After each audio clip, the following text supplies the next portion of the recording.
This has been the 8th snowiest winter in the Twin Cities, and it hasn't just been a headache for us. It had a much deadlier impact on our state's deer population. Jennifer Hoff has more from the DNR and how other animals are surviving. Jennifer? Julie, we know that deer certainly can adapt to this Minnesota weather, but recent back-to-back severe winters are making it harder for them to find food and move around, and easier for their #1 predator.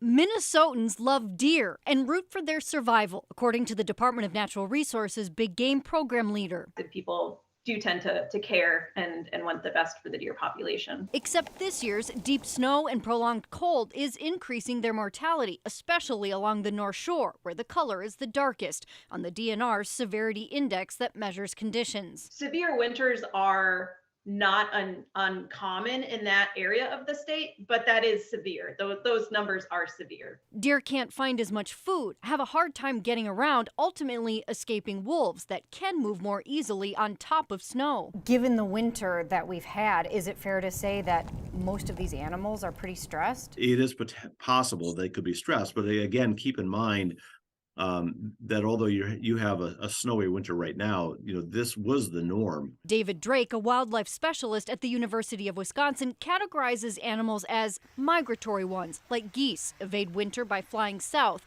Those that hibernate, like bears, can benefit from more snow that acts like a blanket.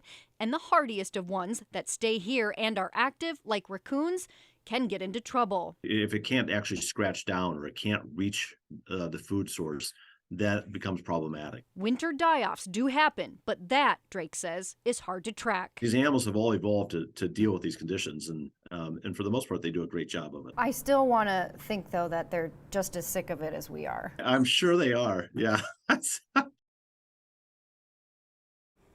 Sick of it, indeed. The DNR also closely watches the deer population, of course, because that will determine bag limits for hunters come fall.